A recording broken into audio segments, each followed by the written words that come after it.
बहुत समय पहले की बात है। हरे भरे जंगलों से घिरे चटनी प्रदेश में रहता था एक शरारती बंदर, बबलू। पर बबलू कोई साधारण बंदर नहीं था। वह जंगल का खुद घोषित राजा, मजाक करने में माहिर और केले खाने की प्रतियोगिता का अपराजित चैंपियन था। लेकिन उसे क्या पता था कि उसकी केले की दीवानगी उसे एक जबरदस्त रोमांचक सफर पर ले जाने वाली थी। एक सुनहरी दोपहर पेड़ों से झूलते हुए बबलू की नजर पड़ी जंगल के सबसे विशाल केले के पेड़ पर। इतना बड़ा पेड़ उसने पहले कभी नहीं देखा था। सुनहरे, चमचमाते और खुशबूदार केले। लेकिन एक समस्या थी। उस पेड़ की रखवाली करते थे ग्रम्पी गोरिल्ला गैंग, 3 ताकतवर गोरिल्ले जो अपने केले की सुरक्षा बहुत ही गंभीरता से लेते थे। बबलू को पता था कि वह अकेले इन गोरिल्लों से नहीं जीत सकता, इसलिए उसने बुलाया अपने दोस्तों को, चंटू तोता जो था जंगल की ताजा खबरों का जिंदा अखबार, गप्पू स्लॉथ जो दुनिया का सबसे सुस्त जीव था, और भीम गिलहरी जो छोटी थी लेकिन बेहद बहादुर। इन सब ने मिलकर एक ऐसा मास्टर प्लान बनाया जो इन गोरिल्लों के सपने में भी नहीं आ सकता था।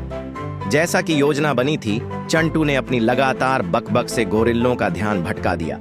जंगल की गॉसिप सुना सुनाकर गप्पू को केले तोड़ने का काम दिया गया था, लेकिन वह इतना धीमा था कि बबलू को खुद उतरकर सारे केले तोड़ने पड़े। और भीम, वह पहरेदारी कर रहा था, लेकिन तभी उसकी नजर एक चमकते अखरोट पर पड़ी और वह वहीं अटक गया। क्लासिक भीम।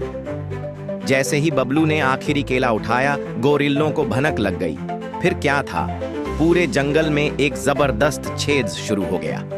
बबलू बेलों पर झूलता भागा, चंटू हवा में गोल गोल उड़ने लगा, गप्पू बस वहीं लटका रह गया, और भीम, उसने गलती से गोरिल्लों को सीधा मधुमक्खियों के छत्ते तक पहुंचा दिया। अरे बाप रे! इस पूरे हंगामे के बाद बबलू को एहसास हुआ कि वह सिर्फ अपने लिए सोच रहा था, पर अपने दोस्तों को भूल गया। उसे समझ आया कि असली जीत तभी होती है जब सब मिलकर मजा लेते हैं। और फिर उसने सोचा, क्यों न इन केलों को सबके साथ बांटा जाए। जब उसने गोरिल्लों को भी केला ऑफर किया तो पता चला कि वे गुस्से में नहीं, बल्कि भूख से चिड़चिड़े थे।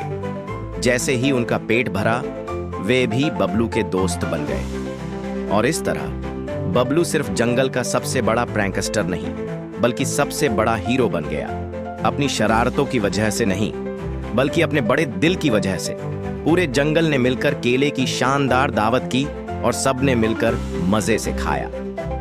याद रखना दोस्तों, जिंदगी एक केले की तरह होती है, मीठी, लेकिन सबसे मजेदार तब लगती है जब इसे दोस्तों के साथ शेयर किया जाए। और हां, अगर कभी कोई बंदर केले का गुच्छा लेकर भागता दिखे तो उसे रोकने की कोशिश मत करना। क्या पता कहीं वो बबलू ही ना हो।